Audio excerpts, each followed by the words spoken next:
আমরা বিভিন্ন সময় বিভিন্ন মোড়কে হিসেবে খবরের কাগজ বা পুরাতন কাগজ ব্যবহার করে যে খাই, এগুলো আমাদের শরীরের জন্য নানাবিধ রোগ ব্যাধি সৃষ্টি করতে পারে।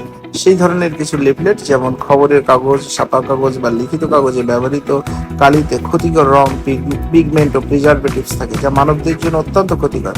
এছাড়া পুরনো কাগজ রোগ সৃষ্টিকারী অণুজীবও থাকে। খবরের কাগজ, ছাপা কাগজ বা লিখিত কাগজে বা ঠোঙায় এই বা উক্ত কাগজে মোড়ানো খাদ্য নিয়মিত খেলে মানবদেহে ক্যান্সার, হৃদরোগ ও কিডনি সহ নানাবিধ রোগের সৃষ্টি হতে পারে।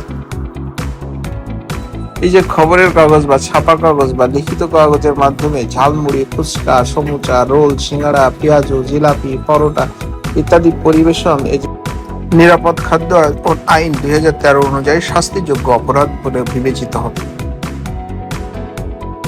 সরকারি আইন কিন্তু বলে, হোটেল, রেস্তোরাঁ ও পথ খাবার ব্যবসায়ী সহ সংশ্লিষ্ট সকলকে খাদ্য স্পর্শ প্রবিধানমালা 2019 অনুসরণ করে পরিষ্কার ও নিরাপদ ফুড গ্রেড পাত্র ব্যবহার করতে হবে। কিন্তু এ ধরনের কোনো সমস্যা দেখলে 16155 নম্বরে কল করে অভিযোগ দায়ের করা যেতে পারে। আসুন আমরা নিজেরা সবাই সচেতন হই, এই ধরনের মোড়কজাত বা পুরাতন খবরের কাগজে খাওয়া থেকে নিজেদেরকে বিরত রাখি এবং সাবধান করি, সচেতন হই, সুস্থ থাকি, ভালো থাকুন।